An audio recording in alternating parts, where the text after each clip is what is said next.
So here's what the bottom of the hermit crabs look like.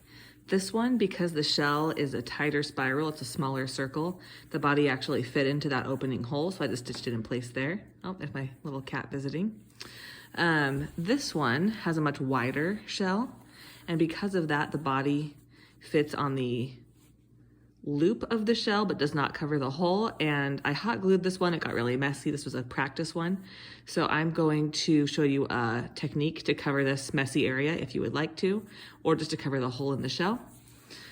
Here is a hermit crab inside of an actual conch shell. You cannot see inside of it at all.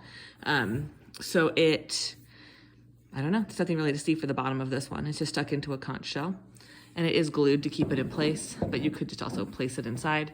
And then again, for the skull, it's just glued on bottom. This was my first draft for the pattern, so it's a little more square of a back. But the same idea, the legs line up, it's just glued on. That's what the bottoms look like. So for this one that's really messy and has this big open hole, if you wanted to just cover this hole before attaching the body, you could do a smaller circle of matching fabric and just cover the hole, and you could ladder stitch it in place. For this one, because it's messy underneath, I made a bigger circle that covers up that mess and covers up the bottom of the circle. And I have a fleece here, which will not fray. It's not going to be a problem.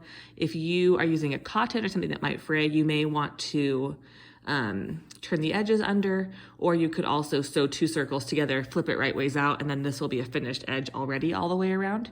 It's really up to you. So for this, you can just whip stitch it, or you can ladder stitch. It's up to you. Whip stitching is what I'm going to do just to make it secure. Ladder stitching is a little prettier. So I'm just going to start underneath this circle to hide my knot. And then I'm just gonna whip stitch it in place. If I had doubled up the circle so there was a finished edge, it would be easier to ladder stitch. But it does not really matter. It really depends on what you want to see when you flip it over. So that's a whip stitch, just kind of around in a circle. And I'll just continue doing that all the way around the circle, up over the body of the crab. And then when you flip it back over, you may see a little bit of tan underneath, but it just makes it look more like it's coming out of the shell. So if that's something you would like to add to your crab, feel free to do so. Just kind of another option for you. Another note, I do have a few people that have done interchangeable shells.